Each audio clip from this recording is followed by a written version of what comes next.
아침 햇살이 창틀을 스치고 지나갈 무렵 집 안에는 이상하리 많지 무거운 공기가 감돌고 있었습니다.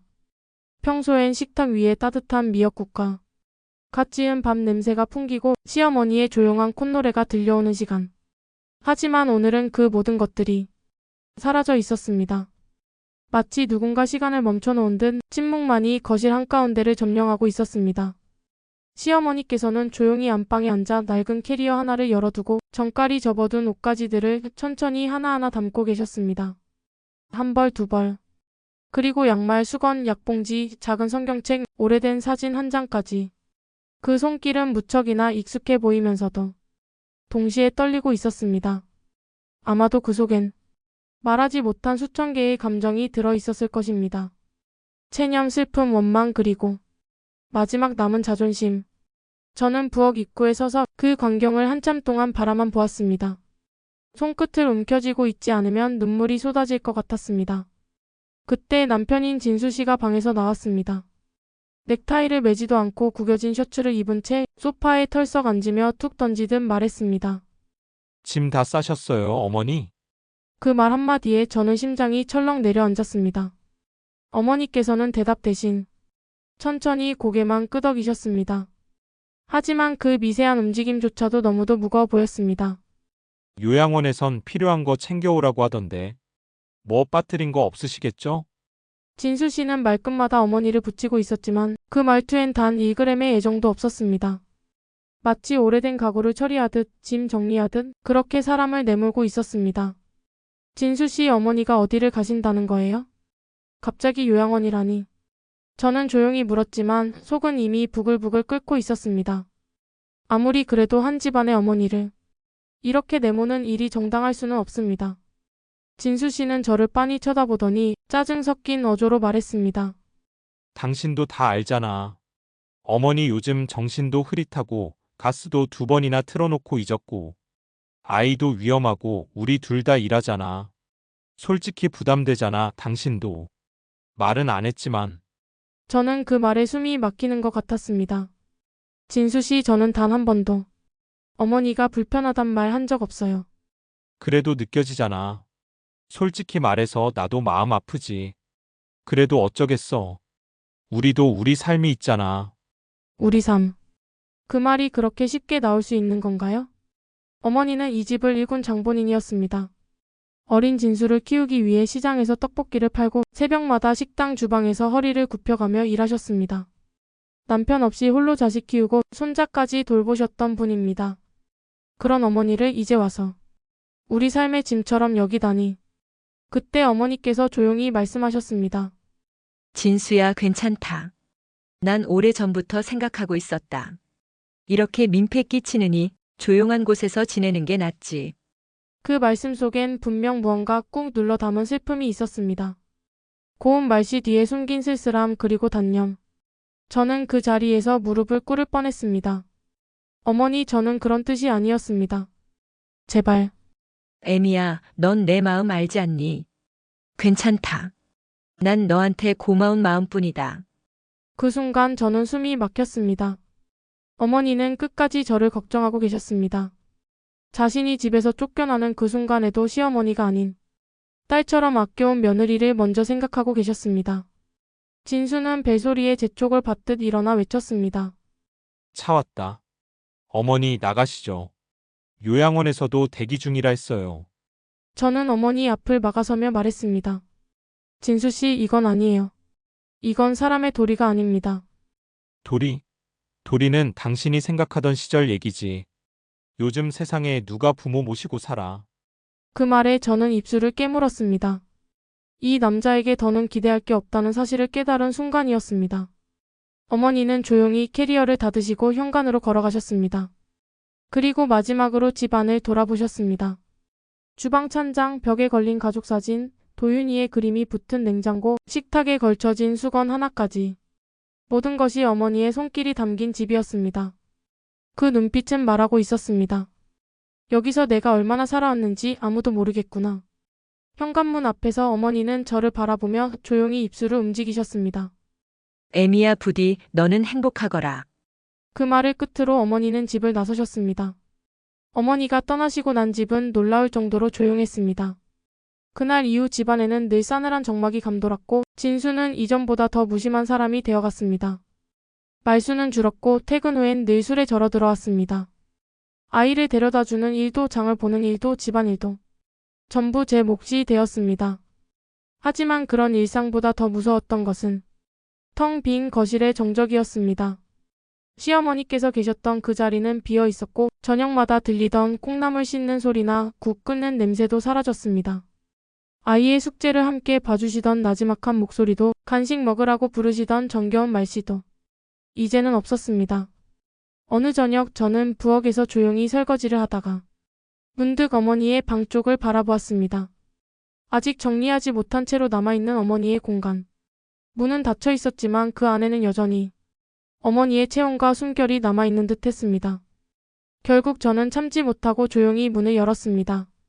방 안은 조용했고 침대엔 어머니가 깔아두셨던 얇은 혼이불이 아직 정가락에 놓여 있었습니다. 옷장문도 반쯤 열린 채 그 안에는 어머니의 옷 몇 벌이 가지런히 걸려 있었습니다. 제법 시간이 지났지만 방 안엔 여전히 익숙한 냄새가 남아 있었습니다. 된장국과 햇살 그리고 따뜻한 사람의 향기. 천천히 방 안을 둘러보다가 작은 서랍장이 눈에 띄었습니다. 어머니께서 자주 사용하시던 나무 서랍장이었습니다. 결혼 초 제가 조심스럽게 선물했던 그 서랍. 어머니는 늘 그 서랍 속에 소중한 것들을 보관하셨습니다. 아이의 유치원 입학사진, 손편지, 도윤이가 그린 그림 같은 것들. 그 서랍을 열자 안쪽에서 두툼한 봉투 하나가 툭 떨어졌습니다. 봉투엔 정갈한 글씨로 이렇게 쓰여 있었습니다. 우리 애미에게 부디 마음이 힘들 때 열어보길 바란다. 순간 제 손끝이 떨렸습니다. 천천히 봉투를 열어 조심스레 그 안을 꺼내 들었습니다. 안에는 노란 편지지 2장과 얇은 서류 몇 장, 그리고 누렇게 바른 명함이 들어 있었습니다. 손에 든 편지지는 어머니의 글씨체였습니다. 또박또박 눌러 쓴 그 글씨에는 마치 시간과 마음이 함께 눌러 담겨 있는 듯 했습니다. 저는 떨리는 손으로 편지를 펼쳤습니다. 애미야, 이 편지를 너에게 남기게 될 줄은 몰랐단다. 내가 이 집을 나서는 날이 오면 너는 분명 혼란스러울 것이다. 진수가 왜 그런 결정을 했는지 나는 말하지 않았지. 사실 나도 처음엔 믿고 싶지 않았다. 내가 평생 키운 아들이 그토록 차갑고 무심한 사람이 되었으리라곤. 하지만 시간이 지날수록 알게 되었단다. 그 아이는 세상의 따뜻함보다 세상의 잣대를 먼저 배워버린 아이다. 내가 그렇게 만든 걸지도 모르지. 먹을 것이 없어 끼니를 굶던 시절 내 손으로 밥을 굶겨가며 진수에게만 고기를 얹어줬었지. 그런 내가 그 아이에게 사람의 도리까지 가르칠 여유가 없었던 걸지도. 하지만 애미야, 너는 달랐다. 처음 내가 시집 왔을 때부터 나는 느꼈단다. 너는 참 따뜻한 사람이더구나. 내 손끝에서 국물 내는 소리도 아이를 안고 재우는 그 눈빛도 어느 것 하나 모자란 것이 없었다. 나는 너를 딸처럼 여겼단다. 너는 내게 마지막 희망이었다. 진수가 나를 내칠 줄은 알았지만 너는 그러지 않을 거라 믿었기에 이 편지를 남긴다. 이 집은 내가 지켜야 할 집이다. 그 집은 내 손에 있어야 한다. 나는 이미 모든 준비를 마쳤단다. 고맙다. 그리고 미안하다. 편지를 다 읽었을 땐 이미 눈물이 목덜미를 타고 흘러내리고 있었습니다. 어머니는 모든 걸 알고 계셨습니다. 진수의 냉담함도 제 속마음도. 그리고 그럼에도 불구하고 저를 믿고 계셨습니다. 봉투 안의 서류에는 집 명의가 어머니 이름으로 되어 있는 등기부 등본, 그리고 법무법인에서 발행한 유언장 초안이 들어 있었습니다. 유언장의 맨 마지막 줄엔 이렇게 적혀 있었습니다. 본인은 본 재산 전부를 며느리 박소영에게 증여함. 친아들인 진수에게는 아무 권리 없음. 손이 부들부들 떨렸습니다. 어머니는 진수의 모렴치를 예상하셨고 그에 대비해 모든 걸 준비해 두셨던 것입니다. 그리고 그런 유산을 딸도 아닌 며느리인 저에게 전부 남기셨습니다. 그 순간 제 안에 무언가가 깨어졌습니다. 두려움, 죄책감, 그리고 분노. 이제 지키겠습니다. 어머니. 이번엔 꼭 제가 지키겠습니다. 그날 밤 저는 책상에 앉아 어머니가 남긴 변호사 명함을 꾹 쥐었습니다. 그리고 조용히 전화를 걸었습니다. 그날 밤 저는 아주 오랜만에 거울을 들여다보았습니다. 거울 속 제 얼굴은 지쳐 있었습니다. 어딘가 조금 꺼진 볼, 캥하게 내려앉은 눈꺼풀, 미처 정리하지 못한 머리카락. 하지만 그보다 더 또렷하게 보였던 건 그 눈동자 속에 담긴 무언가였습니다. 분노와 결심. 그건 단순한 감정이 아니었습니다. 오랜 시간 외면해왔던 현실을 더는 참지 않겠다는 선언 같은 것이었습니다. 저는 어머니께서 남기신 편지를 다시금 손에 쥐고 조용히 혼잣말하듯 말했습니다. 어머니, 이젠 제가 말하겠습니다. 제가 싸우겠습니다. 다음날 오전 저는 바로 법무법인으로 향했습니다. 어머니께서 유언장을 맡기셨던 곳. 넓고 정갈한 사무실에서 중년의 여성 변호사가 저를 맞아주었습니다. 박소영님이시죠? 어머님께서 언젠가 꼭 오시리라 하셨습니다. 그 말 한마디에 저는 눈시울이 붉어졌지만 꾹 참았습니다. 그리고 조용히 입을 열었습니다. 진수 씨가 어머니를 요양원으로 보내고 재산을 자기 명의로 바꾸려 했습니다. 저는 이제라도 맞고 싶습니다. 변호사는 고개를 끄덕이며 차분하게 서류를 꺼냈습니다. 어머님께서는 작년 말 건강 상태가 더 악화되기 전에 모든 걸 정리하셨습니다. 현재 이 집의 등기상 소유주는 여전히 어머님입니다. 그리고 유언장이 집행되면 명의는 소영님 앞으로 넘어가게 됩니다. 그런데 진수 씨는 이미 자신이 이 집 주인이라고 어머니 도장을 찍으려던 적도 있고 부동산에도 갔던 것 같습니다. 그 시도가 있었다면 위조 혹은 사문서 위조 미수에 해당할 수 있습니다. 유언장도 공증되어 있고 효력도 살아 있습니다. 필요한 경우 민사뿐 아니라 형사 대응도 가능하십니다. 그 말을 듣는 순간 머릿속이 정리되기 시작했습니다. 그리고 저는 말했습니다. 그럼 저는 이제 어머니를 지킬 수 있는 거죠? 변호사는 고개를 끄덕였습니다. 네, 그리고 그게 어머님께서 원하신 일이기도 합니다. 그날 저는 집으로 돌아와 변호사가 준비해준 유언장 사본, 등기부 등본, 내용 증명 예고장을 책상 위에 꺼내 놓았습니다. 그리고 퇴근한 진수를 맞이하기 위해 식탁에 앉았습니다. 그날 저녁 진수가 휘청이며 집으로 들어왔습니다. 넥타이도 제대로 매지 않은 채 투덜거리며 신발을 벗은 그는 들어오자마자 말했습니다. 소영아, 나 요즘 스트레스 장난 아니야. 회사에서도 이런저런 말 나오고 어머니 요양원에 입소하셨다고 했더니 다들 나보고 심하대. 저는 차분히 그를 바라보다가 조용히 입을 열었습니다. 진수 씨, 잠깐 앉으시죠. 나눌 이야기가 있어요. 그는 의아한 표정으로 식탁에 앉았습니다. 뭔데 그래, 무슨 일 있어? 저는 천천히 서류를 그의 앞에 내밀었습니다. 이건 어머니의 유언장 사본입니다. 그리고 이건 현재 집 등기부 등본입니다. 어머니는 이 집을 아직 당신에게 넘기지 않으셨고 앞으로도 그럴 일 없습니다. 진수의 얼굴이 서서히 굳어졌습니다. 뭐라고? 이 집은 내 집이잖아. 당신도 알잖아. 어머니가 그냥 명의만 안 바꾸신 거지. 아니요. 어머니는 진수 씨에게 단 한 푼도 남기지 않으셨습니다. 이 집은 앞으로 제 명의로 넘어옵니다. 그리고 저는 차분하게 서류 중 하나를 꺼내어 손가락으로 짚었습니다. 어머니를 강제로 요양원에 보내고 사인을 강요하려 한 행위에 대해 민사상 손해배상 및 형사상 처벌도 가능합니다. 진수는 벌떡 일어나 소리쳤습니다. 야, 너 지금 뭐 하는 거야? 감히 며느리 주제에 나한테 법으로 덤비겠다는 거야? 그가 소리를 높이는 순간 저는 그를 향해 똑바로 눈을 맞추며 말했습니다. 그동안 저는 며느리였습니다. 당신에게 순종하고 침묵하며 가족을 위해 참고 살아온 사람이었습니다. 하지만 이제부터는 아닙니다. 저는 어머니의 딸입니다. 그리고 이 집을 어머니를 아이를 지켜야 할 어른입니다. 진수는 말문이 막힌 듯 입을 벌렸다가 허둥지둥 소파에 털썩 주저앉았습니다. 진짜 어머니가 그런 유언장을 남기셨다고? 직접 확인하세요. 그리고 이건 당신에게 보내는 내용 증명 예고장입니다. 부당한 재산 시도에 대해 법적 대응을 하겠다는 통보입니다. 진수는 머리를 감싸쥐었습니다. 어쩌다 이렇게까지 됐지. 그의 눈엔 당황, 분노, 그리고 처음으로 느껴지는 후회가 서려 있었습니다.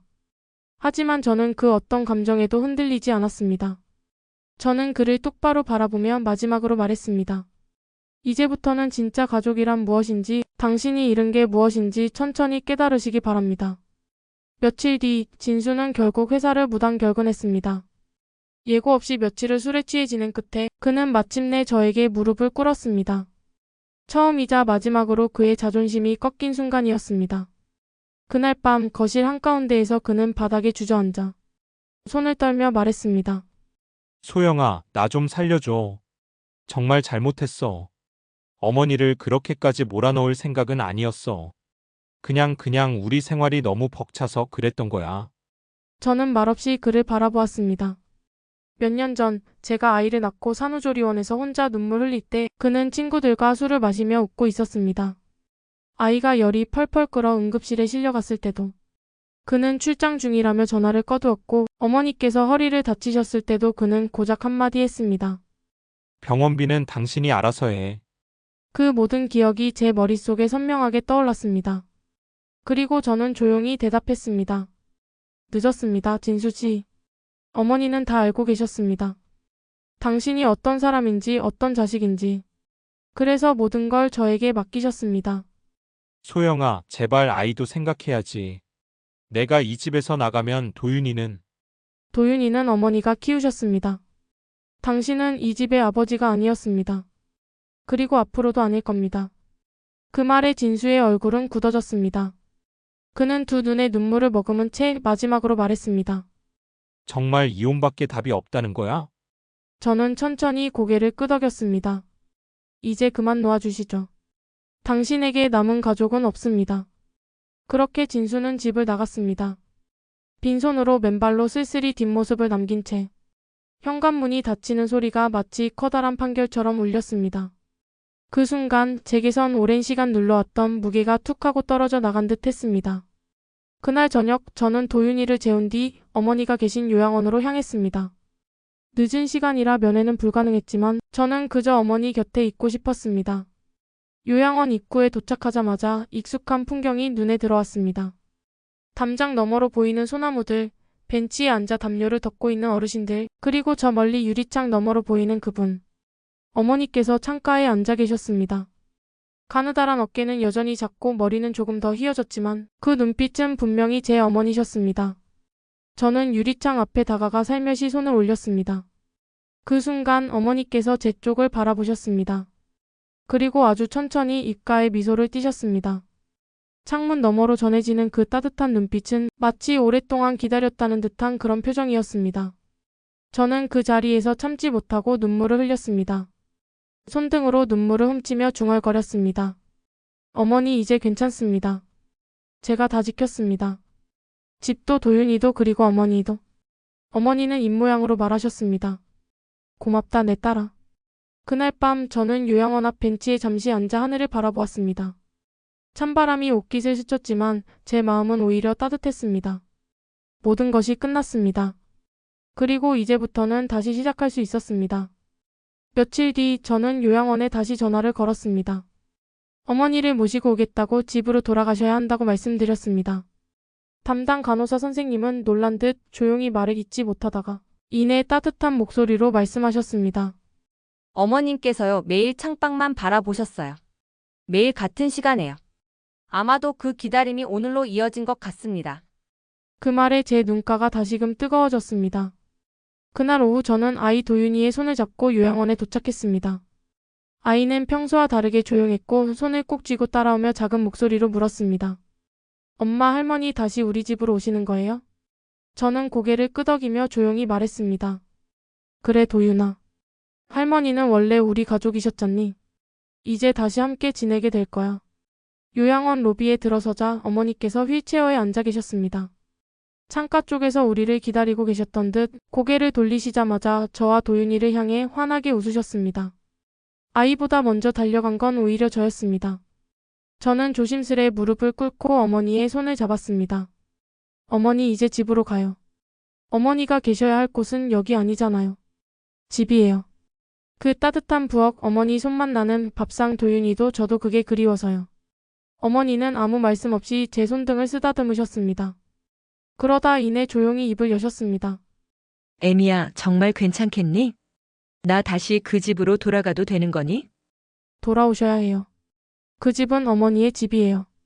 어머니가 만든 공간이고 어머니가 우리 가족을 품어주신 곳이에요. 그러니 돌아오셔야 마땅합니다. 옆에 있던 도윤이가 어머니 무릎에 머리를 기댔습니다. 할머니, 저 이제 밤마다 옛날 얘기해주세요. 할머니 없으니까 밤마다 무서웠어요. 그 순간 어머니의 두 눈에 눈물이 맺혔습니다. 손등으로 아이의 머리를 쓰다듬으시며 나직이 말씀하셨습니다. 그동안 미안했다. 할미가 너무 쉽게 포기하려 했구나. 집으로 돌아오는 길은 이상하리만큼 햇살이 따사로웠습니다. 가을볕이 창문을 타고 들어와 어머니의 머리칼을 비추고 있었고 도윤이는 조수석에서 조용히 졸고 있었습니다. 저는 백미러를 통해 조용히 어머니를 바라보았습니다. 어머니는 창밖을 응시하고 계셨습니다. 하지만 그 눈빛은 떠나시던 날과는 전혀 달랐습니다. 더는 체념도 슬픔도 없었습니다. 대신에 미소가 있었습니다. 마치 이젠 괜찮다고 말하는 것 같았습니다. 집에 도착하자 저는 먼저 문을 열고 어머니를 부축해 집 안으로 들어왔습니다. 현관문을 들어서는 순간 어머니께서 잠시 멈추셨습니다. 그리고 아주 천천히 두 눈을 감고 깊게 숨을 들이마셨습니다. 이 냄새 익숙하구나. 그 말씀에 저도 따라 웃었습니다. 저는 모처럼 어머니가 좋아하시던 청국장을 끓였습니다. 도윤이는 제잘거리며 어머니 곁에 앉아 손을 꼭 붙잡고 있었습니다. 식사 중 어머니께서 조용히 입을 여셨습니다. 소영아, 넌 참 강한 아이다. 나 같았으면 그렇게까지 못했을 거다. 저는 젓가락을 내려놓고 어머니를 바라보며 말했습니다. 강해진 건 어머니 덕분이에요. 어머니가 제게 보여주신 삶을 보고 배웠거든요. 끝까지 참고 끝까지 품고 마지막까지 포기하지 않으신 그 모습을요. 어머니는 아무 말 없이 고개를 끄덕이셨습니다. 그리고 조용히 국을 한 숟갈 떠서 드셨습니다. 이 맛이다. 내가 끓인 청국장 역시 내 딸이 맞구나.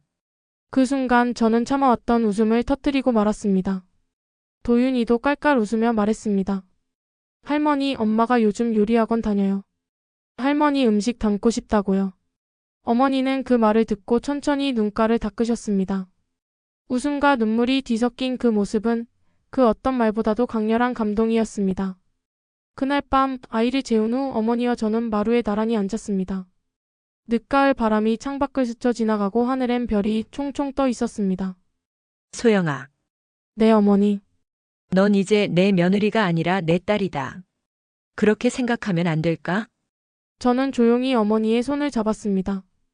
이미 오래전부터 전 그렇게 생각하고 있었습니다. 어머니는 그 말에 고개를 끄덕이시며 하늘을 올려다보셨습니다. 한참을 그렇게 별을 바라보시더니 조용히 속삭이듯 말씀하셨습니다. 진수는 어떻게 지내는지 모르겠구나. 저는 잠시 망설이다가 말했습니다. 지금쯤은 후회하고 있을 거예요. 하지만 어머니, 이제는 어머니가 상처받지 않으셔야 해요. 우리가 지켜드릴게요. 어머니는 더는 아무 말 없이 제 손을 꼭 잡으셨습니다. 그 손엔 지난 세월의 고단함과 따뜻함, 그리고 이제는 안도감까지 느껴졌습니다. 몇 계절이 지나 어느 따뜻한 봄날이었습니다. 도윤이는 마당에서 공을 차며 까르르 웃고 있었고 어머니는 해질 무렵 햇살을 맞으며 마루에 앉아 조용히 뜨개질을 하고 계셨습니다. 그 평화로운 일상 속에서 저는 문득 멈춰 서서 그 모습을 바라보았습니다. 어머니의 뒷모습은 여전히 작고 야위셨지만 어딘지 모르게 단단해 보였습니다. 가만히 앉아 계시기만 해도 집안이 따뜻해지는 듯한 그런 사람. 그것이 저에게 어머니라는 존재였습니다. 저는 조용히 다가가 어머니 곁에 앉았습니다. 그리고 말없이 어머니의 옆구리에 기대어 고개를 기댔습니다. 어머니는 뜨개질을 멈추지 않으시고 조용히 웃으시며 물으셨습니다. 왜 그러니, 애미야? 저는 잠시 말이 막혀 대답하지 못하다가 천천히 속마음을 꺼내놓았습니다. 어머니, 요즘 가끔씩 그런 생각이 들어요. 그날 제가 끝까지 참기만 했다면 어머니는 지금 어디서 어떻게 지내고 계실까? 제가 조금만 더 일찍 어머니 편이 되었더라면 어땠을까 하고요. 어머니는 뜨개질을 내려놓으시더니 제 손등을 조용히 쓰다듬으셨습니다. 애미야, 사람은 누구나 제때가 있단다. 사랑도 각성도 용기도 늦게 피는 꽃이 더 고운 법이지. 넌 내 딸이 되어주었고 나를 지켜주었고 우리가 함께 다시 웃을 수 있게 해주었잖니. 그걸로 됐다. 더도 말고 덜도 말고 지금처럼만 살아주면 그걸로 충분하다. 그 말씀을 들은 순간 저는 눈물을 참지 못하고 울음을 터뜨리고 말았습니다. 어머니의 무릎에 얼굴을 묻고 어릴 적 딸처럼 울었습니다. 어머니, 정말 죄송해요. 정말 미안해요. 그리고 정말 고맙습니다. 어머니는 제 등을 천천히 두드려 주셨습니다. 가장 따뜻하고 가장 깊은 위로였습니다. 그 손길에 저는 모든 눈물과 후회, 그리고 아픔을 다 흘려보낼 수 있었습니다. 도윤이는 그런 저희를 멀리서 바라보다가 소리쳤습니다. 엄마, 할머니, 벚꽃 보러 가요. 어머니께서는 눈가에 살짝 맺힌 눈물을 닦으시며 일어나셨고 제 손을 잡고 마당으로 나가셨습니다. 세 사람 나란히 서서 벚꽃이 흐드러지게 핀 동네 골목길을 걸었습니다. 꽃잎은 바람에 흩날렸고 우리는 한 송이 한 송이 그 아름다움을 담듯 천천히 걸어갔습니다. 햇살 속에서 어머니는 살며시 미소 지으셨습니다. 봄이 다시 왔구나. 저는 고개를 끄덕이며 대답했습니다. 네, 어머니. 이제는 영원히 함께 맞이할 봄이에요.